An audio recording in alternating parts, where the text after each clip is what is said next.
human trafficking. It is an issue in our area, and we've got an auction to help the coalition that is trying to fight human trafficking and help the victims. And joining us today with Crime Victim Services, we've got Ryn Farmer, Deputy Director and CAC Director of West Central Ohio with Crime Victim Services, in to tell us more about what's happening in our area. And thanks for joining us, Ryn.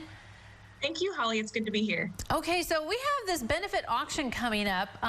Let's talk more about that and what the money raised is going to go towards. So first of all, the auction will be online, right?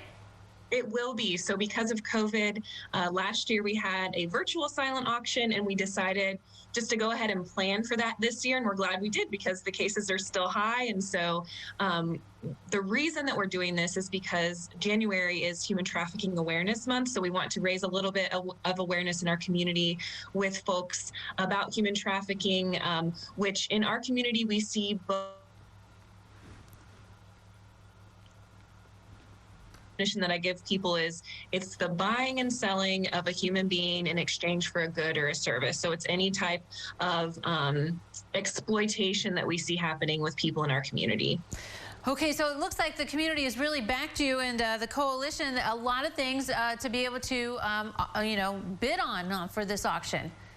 Yes. So the auction will go live on January 28th at midnight, and then I think it will end on January 30th, right before midnight. So it'll be open for a couple of days. We have trips to go glamping. We have a Tennessee golf and whiskey trip. We have artwork and jewelry and hand-poured candles. We have gift cards to lots of local places like Lulu's and Sarah's Sweets, Dash and Joey's. We have some places in Bluffton as well, so Southgate Lanes and Luke's. A gift certificate to Board and Brush in Bluffton, Anytime Fitness, Sauter Village, Encore Theater. So really there's something for everyone. So if you have an interest in any of those things, there's more than that. Those are just a few of the things that we have. We have some nice gift baskets from different places. So you can go to our Facebook page to find out some more details. So it's facebook.com/Northwest Ohio Rescue Restore Coalition. There's an event set up, so you can click on that, and there's a link directly to the auction page. And so people can start browsing now, decide what they want to bid on, and then again, the auction will go live on January 28th. That's neat to have this fundraiser and the community support like that. And as you mentioned, this is Human Trafficking Awareness Month, and this coalition and the things you do with Crime Victim Services, you just want to raise up awareness that it's happening here, and you're helping victims locally. Absolutely. So since 2012, we've served about 250 survivors of human trafficking in our area, and that's in collaboration with all the partners that are a part of the coalition.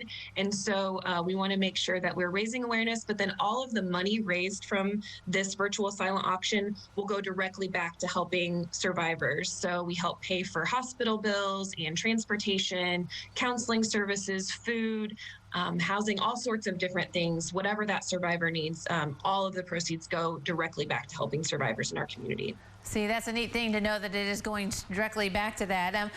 We hear many times throughout this pandemic that, people need help, that there are job openings. In Crime Victim Services, you also have some job openings, right? We do. So we have quite a few employment opportunities right now, actually, at Crime Victim Services. So we have a part-time bilingual advocate, so bilingual in English and Spanish. We have a part-time prevention educator that would be going into the schools and working with youth. We have a full-time elder victim advocate, so working with people over the age of 60 who have been victims of crime. And then we have several contract on-call positions. So that is individuals who would be going into the hospitals and answering our crisis line after hours on weekends. But people can go to our website and click on employment opportunities to find out more information about all of those and how to apply. What kind of background education do people need, or they just need a love for trying to help people? It's kind of dependent on the position. So some of them do recommend a bachelor's degree, also a license in social work, but some of them don't. So all of the details for each of those, but we would like people to be passionate about helping others, and some type of background in working with people, whether that's, at a social service agency or something like that. And then for the educator position, a passion for working with youth, and maybe a background in education. So it's kind of dependent on the position, but definitely some experience working with people. All right. A lot of neat things that you guys are doing to help people locally. Thank you, Ryn, for joining us. Thank you so much. All right. Don't go away. New Edition continues in a moment.